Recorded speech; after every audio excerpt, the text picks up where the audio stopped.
C spiritual ప్రేక్షకులకు స్వాగతం. ఈ వారం రాశిఫలాలు పరిశీలిద్దాం. ఓం వసుదేవసుతం దేవం కంసచాణూరమర్దనం దేవకీ పరమానందం కృష్ణం వందే జగద్గురుం. కృష్ణం వందే జగద్గురుం, అర్జునం వందే జగదేకవీరం. శ్రీ రాధాకృష్ణాభ్యాం నమః. ఈ వారం మనకి కుజ, బుధ, శని గ్రహాలు ఇవన్నీ కూడా మనకి మీనరాశిలో ఉన్నాయి.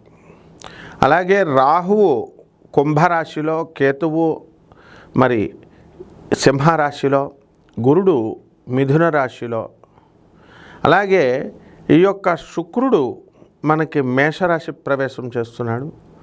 రవి మనకి మీనరాశిలో ఉన్నాడు.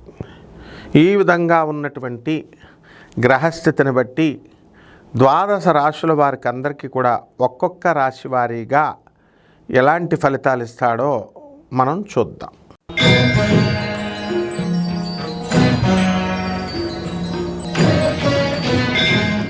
వృశ్చిక రాశి. ఈ వృశ్చిక రాశి వారికి అందరికీ కూడా అర్ధాష్టమంలో ఉన్నటువంటి రాహుగ్రహ ప్రభావం వలన అనేకమైనటువంటి ఇబ్బందులు పడతారు, మానసికంగా ఆందోళన చెందుతారు. పంచమంలో ఉన్నటువంటి రవి, కుజ, బుధ గ్రహాల ప్రభావం వలన శని కూడా ఉండడం వల్ల సంతానం కలుగుతుంది ఈ వారంలో చాలామందికి. ఇక ఎవరైతే ఈ యొక్క ఉద్యోగాలు కోల్పోయినటువంటి వాళ్ళు ఉన్నారు, వాళ్ళకి వెంటనే ఉద్యోగాలు రాకపోయినప్పటికీ కూడా వాళ్ళ ప్రయత్నాల్లో ఈ వారం మీరు కొంచెం సఫలీకృతులు అవుతూ ఉంటారు. అంటే కంటిన్యూస్ వర్క్ చేసుకుంటూ వెళ్ళాలి. అలాగే ఈ యొక్క ఆర్మీ, ఎయిర్ ఫోర్స్, ఆ తర్వాత police department, revenue, income tax డిపార్ట్మెంట్లో పనిచేస్తున్నటువంటి వాళ్ళందరికీ కూడా మీకు లాభాలు రావడానికి, ప్రమోషన్స్ రావడానికి అవకాశాలు ఉంటాయి. కొత్త కొత్త వ్యాపారాలు ప్రారంభిస్తారు. కొత్త కొత్త పనులు చేయాలనే ఆలోచన వస్తుంది. సమర్థవంతంగా చేయాలి అనేటటువంటి ఆలోచనలు వస్తాయి. అలాగే పనులు మాత్రం కొంచెం ఆలస్యంగా అవుతాయండి బాబు. వృశ్చిక రాశి కాబట్టి లాస్ట్ మూమెంట్లో మీకు పనులు అవుతాయి. ఈ లోపల మాత్రం మీ పనులు చేస్తున్నటువంటి వాళ్ళు మొత్తం చచ్చిపోతారనమాట. అంత హార్డ్ వర్క్ చేయాల్సిన పరిస్థితి వస్తుంది వాళ్ళు. అదంతా ఏంటి, అర్ధాష్టమ రాహువు, పంచమంలో ఉన్నటువంటి శని గ్రహాలు వీటి వల్ల.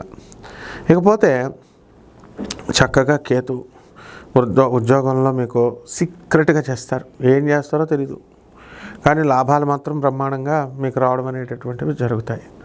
కాబట్టి ఈ రకంగా ఈ యొక్క వృశ్చిక రాశి వారు మీరు కొత్త కొత్త వాళ్ళ మోజుల్లో పడి పాత స్నేహితులను వదిలేసుకొని వెళ్ళిపోతారు. మళ్ళీ యూటర్న్ తీసుకొని వాళ్ళ హ్యాండ్ ఇచ్చిన తర్వాత వస్తారు. ఈ విధంగా ప్రతి పని కూడా బుర్రలేని పనిగా మీరు చేసుకోవడం, దాని నుంచి మళ్ళీ బయటపడి కరెక్ట్ చేసుకోవడం ఇవన్నీ జరుగుతాయి. పరిహారాల దగ్గరికి వచ్చేసరికి గురు జపం చేసుకోండి, గురు స్తోత్రాలు చదువుకోండి.